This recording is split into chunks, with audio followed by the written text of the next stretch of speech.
Hi, I'm Joel Chorny. I'm a criminal defense attorney in Tucson, Arizona, and today I want to talk about something we don't discuss nearly enough: how to prepare for prison. If you or someone you care about is facing time in the Arizona Department of Corrections, this video is for you. I'm going to walk you through practical, clear, and hard-earned advice. Not from me, but from people who've spent decades advocating for prisoners and their families. This guidance comes from Middle Ground Prison Reform, a nonprofit based here in Arizona that's been on the front lines since the 1980s. This video is based on their in-depth 2016 guide, and I'm sharing it because it's one of the most thorough, compassionate, and realistic resources I've ever seen on this topic. If you're looking for more support, I strongly encourage you to check them out directly. Before we get started, my regular disclaimer. This video is for informational purposes only. It is not legal advice, and watching it does not create an attorney-client relationship. If you need advice about your specific situation, please speak to a qualified attorney. Let's start here. Prison is a foreign country. The culture, the rules, written and unwritten, are different from anything you've dealt with before. Your best mindset is not, how do I survive this? It's, how do I stay grounded, safe, and come out of this better than when I went in? Middle ground compares it to being an anthropologist. Observe, listen, learn. Avoid assumptions. You don't need to prove anything. Just focus on doing your time. If you're out of custody while your case is pending, you have time to plan and prepare. Use that time. If you're already in jail, you can still take steps, but options are more limited. Either way, this video will help.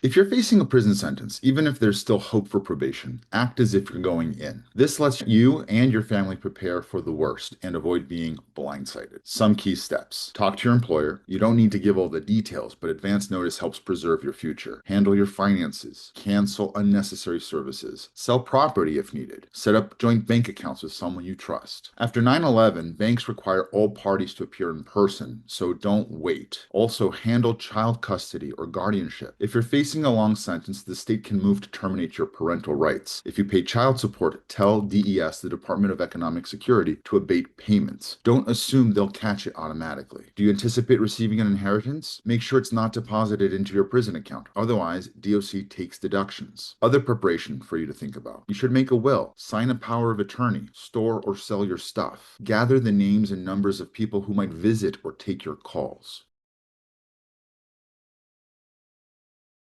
Unfortunately, healthcare in the Department of Corrections is limited. So before you go, get your teeth cleaned, fix what you can. Buy 2 pairs of glasses, regular and sunglasses. Plastic frames only. Fill prescriptions and document any conditions that you have. Get a physical. Make sure that you have a paper trail of anything serious. If you have mental health history, make sure to bring your diagnoses with you. Bring your meds, your evaluations. Unsupported claims often get ignored in prison. Paperwork makes all of the difference. The way I tell my clients, if there's one thing that the Department of Corrections is trying to avoid beyond anything else, it's civil liability. They don't want to be sued, and they don't want to be ordered to pay a bunch of money. The clearer that you make it that they have an obligation or that they have notice of needs that you have, the better your chances of forcing them to pay up when they fail to meet your needs. And therefore, the better the chances that they will not fail to meet your needs. They will do what they need to do to avoid a lawsuit. So documentation is key. Also, bring your high school diploma, GED, or college degrees. Arizona inmates must pass an 8th grade literacy test in order to qualify for jobs or early release. Failing that can keep you in prison longer. So if you can prove that you already know how to read, you're ahead of the game. Make sure to file any pending tax returns. There are no IRS forms in prison. A family member can mail one for you to sign. Plan your phone access. You'll need to set up your call list early.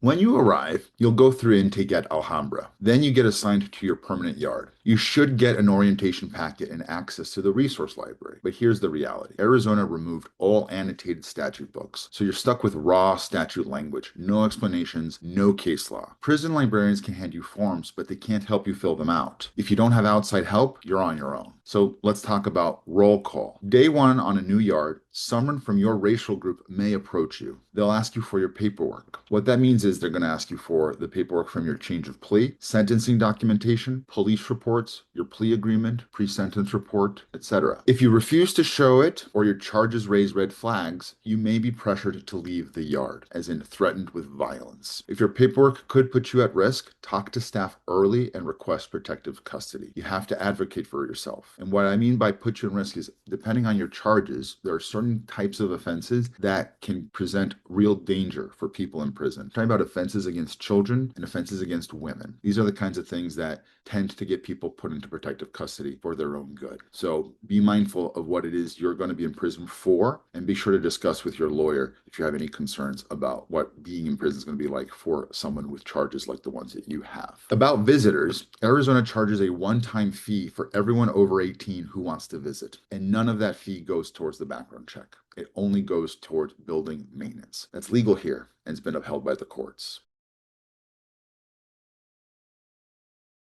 This is about the unwritten rules. Here are some basics. Don't ask what someone is in for. You can ask how much time they're doing, and you must be respectful to everyone, staff and inmates alike. Don't try to be a leader. Don't act hard if you're not. People will figure you out, and it won't go well. Don't borrow, don't steal, don't snitch. That last one, that's sacred. Do not snitch. Now, let's talk about slang and nicknames. You don't need to talk like a gangster. If you weren't one before, why start now? But nicknames, those do stick, and sometimes they humiliate. Consider bringing one with you, something neutral, something that won't embarrass your mom in visitation. As for tattoos, I highly recommend you not do it. They're against the rules for prison, they are unsanitary, and they usually kill your job prospects later. There was one guy who tattooed F Aryan Brotherhood on his forehead in order to force the Department of Corrections to protect him. It worked, but now he's stuck with that for life. Bottom line, be yourself. Just be the version of yourself who still has a future.